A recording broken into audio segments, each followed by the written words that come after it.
Okay, so my name is Brian Butterworth. I'm a professor of cognitive neuropsychology at University College London, which is where we're filming now.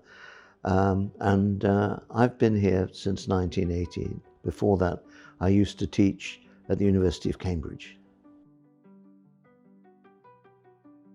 Well, my mathematical education was not very good, and the reason for this, and I think like for many people, is I didn't like my maths teacher. And so my maths has actually never been that good. But one of the things about mathematics is it's a very diverse subject. So there are some things that you can be good at, like geometry, and not be very good at other aspects of mathematics, like numerical calculation or algebra. So I was okay on numerical calculation, not too bad on geometry, but more advanced mathematics I found rather mysterious. And that was because I didn't have a very good maths education. On the other hand, there are people, some of them quite distinguished, like Dr. Emma King, who's terrifically good on tensor calculus, but is not very good at all on simple calculation, like 9 plus 6. There she struggles, but abstract maths, she's fine. Good maths is important for getting a good education, getting a good job, getting a good salary, and poor maths has exactly the opposite effect. You find it difficult to get a good job or a good education. But it's also important for a nation to have good mathematics. So this is something that Napoleon, for example, understood very well. And there have been many surveys that show that countries with good levels of mathematics in the population do better economically. And you can show that there's a causal relationship, so that when a country improves the general level of maths education, its economy improves as well. There are big OECD surveys which show this. Easy to be bad at mathematics. There are lots of reasons for this. Poor education is one of them. Poor home environment, poor nutrition, poor memory, poor general cognitive skills. These all make you bad at standard mathematics tests. So if you do the usual kind of maths test, you could come out poorly on that for all sorts of different reasons. But that doesn't mean that you're dyscalculic. Dyscalculia is a bit like dyslexia in the sense that it's specific to one aspect of your cognitive abilities. And that means that other aspects of your cognitive abilities can be fine. You can be intelligent, you can have a good memory. And indeed, in our first study of dyscalculia, we selected kids aged 9 in a London borough who had good memory, had good language skills, had good reading, but were nevertheless very bad at simple number tasks. And these were the kids that we labeled dyscalculic. And since then, we've been able to show that dyscalculia is a very specific kind of disability. Well, we did a large prevalence study in Cuba, where you have a very uniform educational system, very uniform social system as well. And we found somewhere between 3.5% and 4.5% of the kids that we tested in one district of Havana. So it was a kind of universal sample of all the kids in this particular district of Havana, aged between 6 and 16. And the 3.5% to 4.5% was the figure that we found. Other studies using a slightly different methodology have found slightly higher prevalences, somewhere in the region of 6%, even 7% in some cases. We have an innate mechanism for extracting numerical information from the environment. By numerical information, I mean the number of objects in a set. Could be a set of visual objects or auditory objects or some combination of the two. And it seems to be that there's a mechanism, we found a mechanism in the brain that responds both to visual and auditory numerosities. So yes, so being able to extract numerical information from the environment is important for, I would say, for all creatures, but in all creatures where it's been properly studied. So for example, one classic study of lions in the Serengeti by Karen McComb and her colleagues, she found that lions would only attack invading lions into their territory if they outnumbered them. And how did they know how many lions there were invading their territory? By the number of distinct roars that they heard. I mean, I can't do a lion roar. So when these invading lions were coming through their veldt to invade the territory, the defending lions couldn't see them, but they could hear them.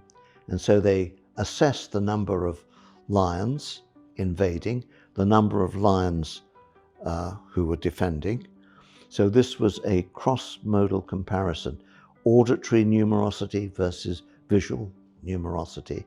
And the sensible lions would say, right, there are too many of them, we're going to retreat. Or there aren't very many of them, we're going to drive them out of our territory. And also for something simple like foraging. So if there are more ripe fruit on this tree than on that tree, it would be sensible, make economic sense, to go for the tree with the larger number of ripe fruit.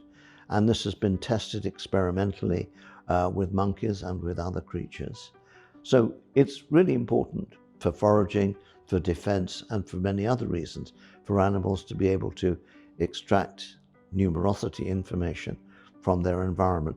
And this doesn't mean just creatures with big brains, like monkeys or lions, but also creatures with very small brains, like bees. We have maybe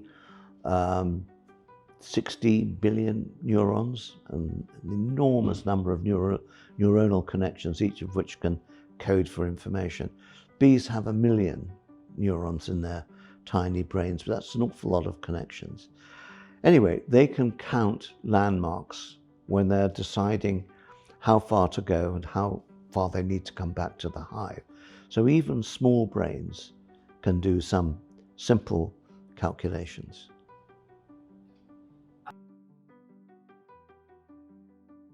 Yes, we're born with that ability. I mean, like all things that we're born with, it develops. And so the development can go wrong, or the development can go normally. And interestingly, we did a study a few years ago with fish. Now we know that fish can do some numerical assessments. So small fish need to join a shoal in order to evade predation. So each individual fish will join a shoal. So when the predator comes, that fish has got a better chance of surviving, that individual fish. Of course, the predator might take many of his friends and relatives, but he has a better chance of surviving. So if a fish has a choice between a large shoal and a small shoal, it makes sense for it to join the larger shoal to improve its chances of survival from predation. So the question then arises, are there dyscalculic fish? So we thought we'd look into this, and it was kind of by chance that we, like many things in science, I don't want to go off on to a sidetrack here about the role of chance in science, but we noticed that there were some little fish that we were studying who were quite good at choosing a big shoal, and some the bigger shoal, and some who were not very good at choosing it. That maybe the bad fish was having a bad day and could normally do this but wasn't doing it that day. And so we did the following experiment, which we thought would also tell us something about shoaling behavior. Supposing we put in a bad fish, or bad at this task, with a fish that's good at this task. So you put in 2 fish into the tank rather than 1 fish. So what you found was that the good fish would go off to the larger shoal and the bad fish would follow it. So we thought, well, maybe there are fish, I won't say who are actually dyscalculic, but who are not very good at choosing the larger shoal. And we have been looking at the genetics of this, and we have a paper out recently in which we found one genetic anomaly which seems to suggest, I'd say not more strongly than that, which seems to suggest that there may be a gene mutation which leads to fish being not very good at choosing the larger shoal. So fish naturally will swim around with other fish if it sees them. And this is true of lots of animals. I won't go into baboons, but this is baboon behavior as well. These are monkeys with big brains. So they have large troops, they're called. And so if you've got a bunch of baboons, some will go off to the north, some will go off to the east, some will go off to the west. And what about the ones that are left behind? Where will they go? What they do is they wait to see which of these directions attracts more of their fellow baboons. And then they will follow the larger bunch of baboons. They'll all end up going in the same direction. Well, obviously they don't have the words, and we don't really know when humans first got counting words. There's some very interesting work by Mark Pagel, who is an anthropologist, essentially. And he tried to, using very sophisticated statistical methods, to find out which were the oldest words in different language families. He looked at, I think, 4 or 5 different language families. So Indo-European language family, for example. And what he found was that the oldest words in all these different language families were counting words. So they were older than mother, father, cousin, fire, rock. They were the counting words. And usually they were the counting words from 2 upwards. Because 1, you don't really need to count. But from 2 upwards, you do need to count. Now, the strange thing is that there are many languages still surviving which don't have counting words. We've done some work with some languages in Australia which do not have counting words. There are a few languages in Brazil, for example, in Amazonia, which do not have counting words. Now, we don't know why they don't have counting words. I've tried to find out why they don't have counting words, but we don't know. One reason is that cultures with counting words tend to kill members of groups which don't have counting words.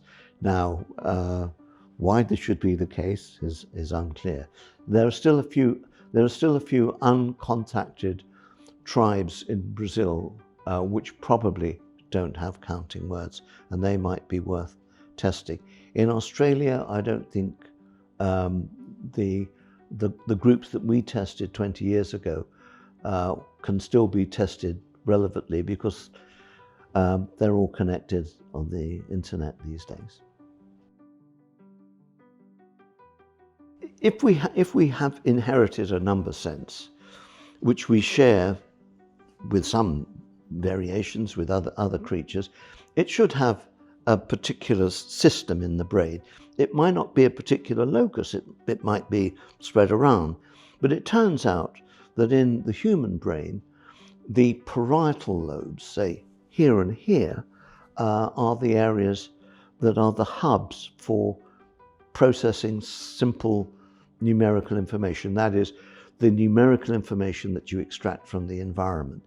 And it also is the area that supports, or the areas that support simple calculation We know that from brain imaging studies where you see which parts of the brain are active when you're doing counting or simple arithmetic.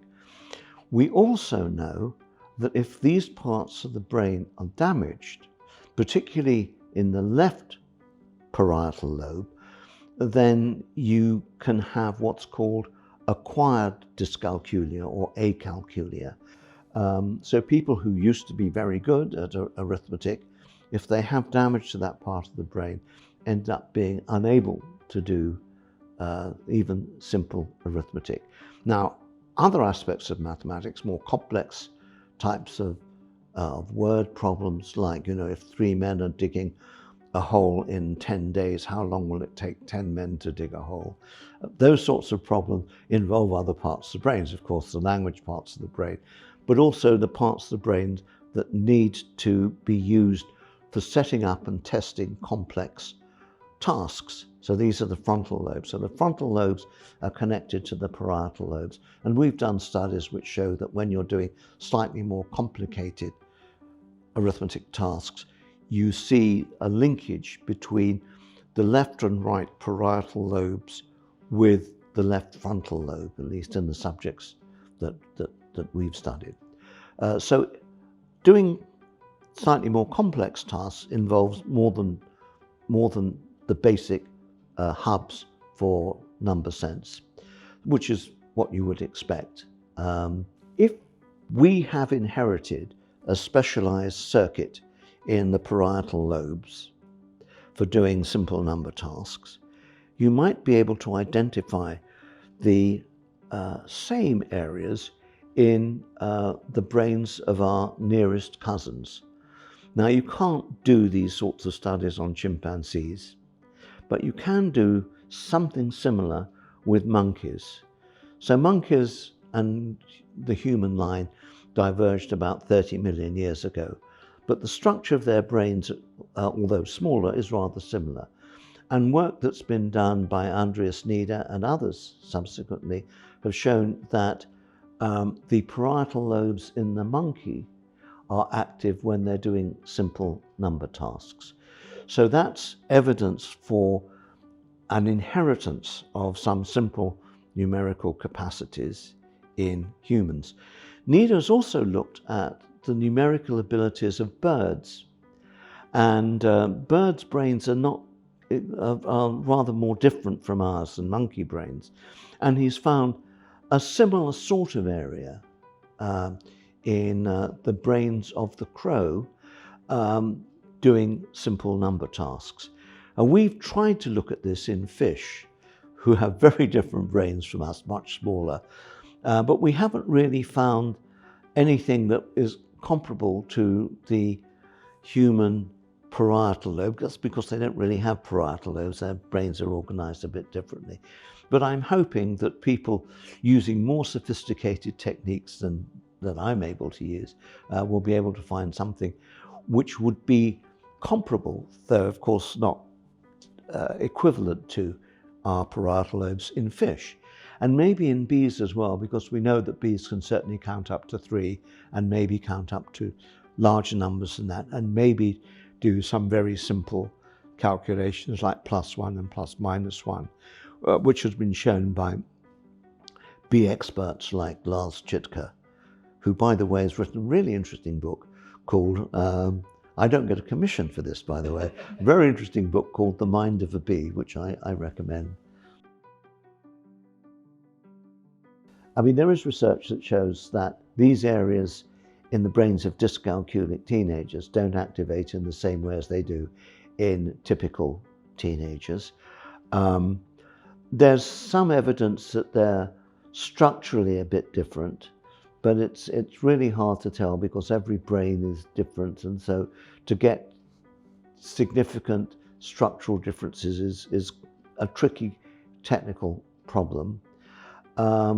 But it wouldn't be surprising if this was found. There's also some evidence that the connections between the parietal lobes and other areas involved in calculation might also be affected in dyscalculics. But this is work, I would say, still in its early stages, so there's a lot to be learned here. As I said right at the beginning, there are lots of reasons for being bad at maths. So if you give a standard maths test to kids, which contains addition, subtraction, multiplication, word problems, and so on, there are lots of reasons why you might be bad at this. You might have had no practice, you might have missed some lessons, and so on. So given the idea that dyscalculia is a deficit in your inherited number sense, you need a test which is specific to that. So how good is the individual subject at extracting numerical information from the environment? So the way we've done this, the subject, it could be a human, or it could be a fish, or it could be a monkey, has to say whether a set of objects, a set of dots, for example, has the same number, same numerosity as the dots that it's just seen. So if it's seen 5 dots and 6 dots come up, it would say no. If 5 dots come up, it would say yes. Now, the way in which match to sample typically works in animals, and has also worked with a couple of studies by Marco Zorzi and colleagues, is that you expose the dots for a short amount of time so you don't have time to count. So you see a number of dots, then there's an interval, and then you see another set of dots, and you have to say yes or no, it's the same number. Now the advantage of this method over the Piazza method of comparing to arrays of dots is you have to create, on a brief exposure, an internal representation of the number of dots that you've seen and the number of dots that you're about to see. So there is this advantage in using match to sample over the Piazza method of comparing to arrays of dots, or our original method of saying how many dots there are in a display. So as it happens, many of the early studies of dyscalculia, for example, in the Cuban study, which is the largest study so far in the literature, the kids from 6 to 16 had to press a key according to the number of dots that they saw. In the studies that we've done, you had to say the number of dots that you've seen. Now, in both cases, you had to know something cultural. You had to know what the digit 5 meant, and you had to be able to recognize it, and you had to know what the word 5 meant, and you had to recognize that word. But with match to sample, since we can use it with, it's been used with fish, it's been used with birds, been used with many other animals who clearly don't have these words, this seems to me to be a way of getting at the innate system for extracting and representing numerical information, which is the foundations of arithmetic. This is an extremely good question. There's been very little research on training dyscalculics to have a better understanding of what the number system represents. That is, the way in which the digit 5 or the word 5 represents a numerosity, a set with a particular numerosity.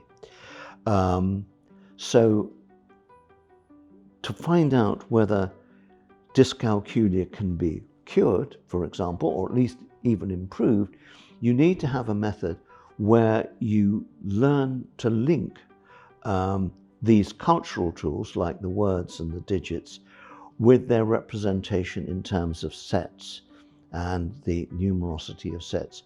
Now, this is a little bit more complicated than it seems. Now, a set is an abstract object. I mean, there might be particular objects in this set, but the set itself is an abstract object. And the numerosity of that set, the number of objects in that set, is an abstract representation of an abstract object. So it's a little bit more complicated than at first it might seem. So you would need to do, I would think, quite a lot of practice with this to see if you can actually improve dyscalculic's understanding of basic numbers and operations on those numbers. So it's not enough to know that this is a set of 5. You also need to know if this is a set of 5 and this is a set of 3, what is the union of those two sets? So you have to know how to make the union of those two sets. So this may well be improved by training, but no one's done enough training with individuals to see whether this works in the long term.